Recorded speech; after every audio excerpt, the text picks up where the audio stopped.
कंगना रनौत बॉलीवुड की queen, controversies की favourite और अब पॉलिटिक्स की नई वॉरियर। बॉलीवुड के बिग विग से टक्कर लेने से लेकर इंडियन पॉलिटिक्स के बैटलफील्ड में कदम रखने तक ये जर्नी एकदम ब्लॉकबस्टर है। पर ये ट्रांजिशन एक गेम चेंजर है या एक रिस्की गैम्बल? चलिए देखते हैं। अपनी आउटस्पोकन नेचर, पावरफुल परफॉर्मेंसेस और कंट्रोवर्सीज के लिए मशहूर कंगना रनौत ने एक छोटी सी सिटी से लेकर बॉलीवुड और अब पॉलिटिक्स तक का सफर तय किया है। उनकी कहानी एक सेल्फ मेड वुमेन की कहानी है जो इंडस्ट्री के अगेंस्ट जाने से भी नहीं डरती। कंगना रनौत का जन्म 23 मार्च 1987 को हिमाचल प्रदेश में एक राजपूत फैमिली में हुआ था। उनके फादर अमरदीप रनौत एक बिजनेसमैन है और मदर आशा रनौत एक स्कूल टीचर है। कंगना को बचपन से ही इंडिपेंडेंट और आउटस्पोकन होने के लिए जाना जाता था। उनका सपना एक डॉक्टर बनने का था, पर जब उन्होंने 12th के बाद मेडिकल एंट्रेंस एग्जाम दिया और फेल हो गई, तब उन्होंने एक्टिंग और मॉडलिंग में इंटरेस्ट लेना शुरू किया। उनकी फैमिली इस डिसीजन के खिलाफ थी, पर कंगना अपने सपने पूरे करने के लिए सिर्फ 16 साल की उम्र में दिल्ली आ गए। यहाँ उन्होंने थिएटर ज्वाइन किया और अस्मिता थिएटर ग्रुप के साथ काम किया। कंगना ने बिना किसी गॉडफादर या बॉलीवुड कनेक्शंस के मुंबई का रुख किया। इंडस्ट्री में सरवाइव करना आसान नहीं था। एक नए शहर में बिना किसी पहचान के उन्होंने कई मुश्किलें झेली। वो ऑडिशंस देती रही, फाइनेंशियल स्ट्रगल से गुजर रही थी और कभी-कभी एक वक्त का खाना भी मुश्किल हो जाता था।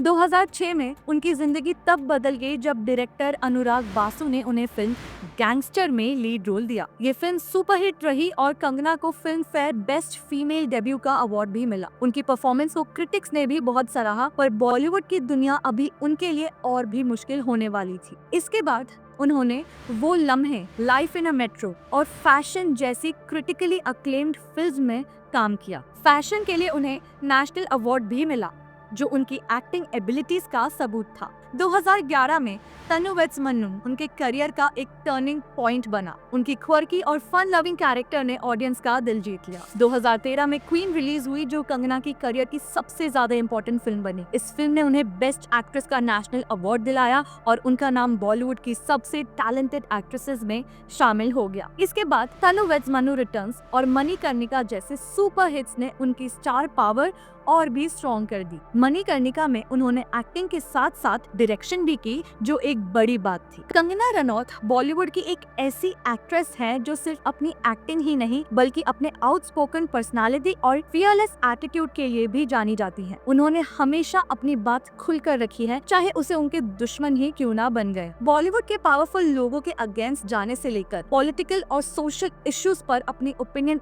ओपनली रखने तक कंगना ने हमेशा एक रिबेलियन एटीट्यूड दिखाया है। उनकी कंट्रोवर्सीज सिर्फ एक या दो नहीं, बल्कि उनकी पूरी जर्नी का एक बड़ा हिस्सा रही हैं। कंगना की सबसे बड़ी और इम्पैक्टफुल कंट्रोवर्सीज में से एक थी नेपोटिज्म डिबेट। ये मुद्दा उन्होंने 2017 में कॉफी विद करण शो पर उठाया, जब उन्होंने करण जौहर को बॉलीवुड का फ्लैग बेयरर ऑफ नेपोटिज्म कहा। ये एक ऐसा मूवमेंट था जिसने बॉलीवुड इंडस्ट्री में आउटसाइडर्स और स्टार किड्स के बीच एक बड़ा डिवाइड क्रिएट कर दिया। कंगना ने ओपनली कहा कि करण जौहर जैसे लोग सिर्फ स्टार किड्स को प्रमोट करते हैं और आउटसाइडर्स को इंडस्ट्री में ज्यादा अपॉर्चुनिटीज नहीं मिलती। पहले तो करण ने इस बात को मजाक में ले लिया, पर बाद में उन्होंने एक इंटरव्यू में कहा कि अगर कंगना को बॉलीवुड इतना बुरा लगता है तो उसे इंडस्ट्री छोड़ देनी चाहिए। ये कंट्रोवर्सी आगे बढ़ती गई और इंडस्ट्री के कई बड़े नाम जैसे आलिया भट्ट, वरुण धवन और सैफ अली खान भी इनडायरेक्टली कंगना का मजाक बनाने लगे। इस डिबेट के बाद नेपोटिज्म एक नेशनल टॉपिक बन गया, जिसमें लोग कंगना की बात से अग्री भी कर रहे थे और उन्हें क्रिटिसाइज भी कर रहे थे। नेपोटिज्म डिबेट के अलावा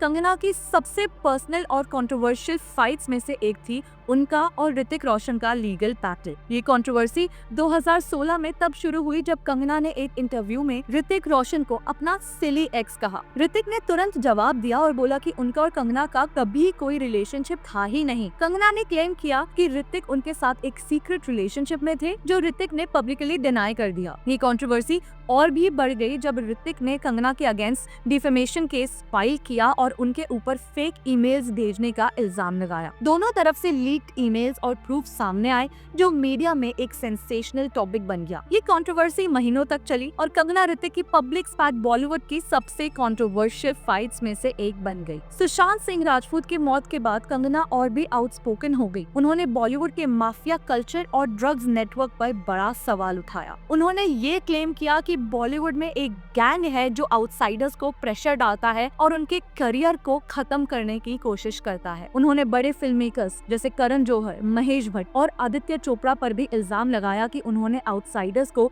इंडस्ट्री में स्ट्रगल करने पर मजबूर किया। इस वजह से कंगना को काफी लोगों ने सपोर्ट किया, लेकिन उनके स्टेटमेंट्स को कुछ लोग एक पब्लिसिटी स्टंट भी कहने लगे। सिर्फ बॉलीवुड तक सीमित नहीं, कंगना पॉलिटिक्स में भी अपनी कंट्रोवर्शियल स्टेटमेंट्स की वजह से न्यूज में बनी रही हैं। उन्होंने ओपनली बीजेपी को सपोर्ट किया और 2020 के दिल्ली प्रोटेस्ट और फार्मर्स प्रोटेस्ट के अगेंस्ट स्टेटमेंट्स दिए। इस वजह से उनके पॉलिटिशियन और एक्टिविस्ट के साथ भी क्लैशेस हुए। उनके सोशल मीडिया पोस्ट्स और रिमार्क्स उनके लिए एक बड़ा बैकलैश लेकर आया, जिसमें ट्विटर ने उनका अकाउंट भी सस्पेंड कर दिया। कंगना की जर्नी हमेशा कंट्रोवर्सी से भरी रही है। उन्होंने हर बार ओपनली अपनी बात रखी, चाहे उसके लिए उन्हें बैकलैश ही क्यों ना झेलना पड़ा हो। उनकी आउटस्पोकन नेचर और फियरलेस एटीट्यूड ने उन्हें एक अलग आइडेंटिटी दी है, जो उनके फैंस के लिए एक इंस्पिरेशन भी है और उनके दुश्मनों के लिए एक चैलेंज भी। 2024 में कंगना ने बीजेपी ज्वाइन कर ली और अब वो एक्टिव पॉलिटिक्स का हिस्सा बन चुकी है। उनका नेशनलिस्ट स्टैंस उनकी स्ट्रॉन्ग पॉलिटिकल पर्सनालिटी को दिखाता है, पर क्या वो पॉलिटिक्स में भी वही इम्पैक्ट डाल पाएंगी जो उन्होंने बॉलीवुड में डाला था? ये देखना इंटरेस्टिंग होगा। कंगना रनौत एक सेल्फ मेड स्टार हैं जो किसी से डरने वाली नहीं है। उनका सफर स्ट्रगल से भरा रहा है, पर उन्होंने अपनी मेहनत और टैलेंट से एक अलग पहचान बनाई। उनका करियर हमेशा कंट्रोवर्सीज, अचीवमेंट्स और बोल्ड स्टेटमेंट से भरा रहा है। अब पॉलिटिक्स में उनका फ्यूचर कैसा होगा, ये सिर्फ वक्त ही बता सकता है। आपको क्या लगता है, क्या कंगना पॉलिटिक्स में भी उतनी ही इम्पैक्टफुल होंगी जितनी वो बॉलीवुड में रही हैं? कमेंट सेक्शन में जरूर शेयर करें। धन्यवाद।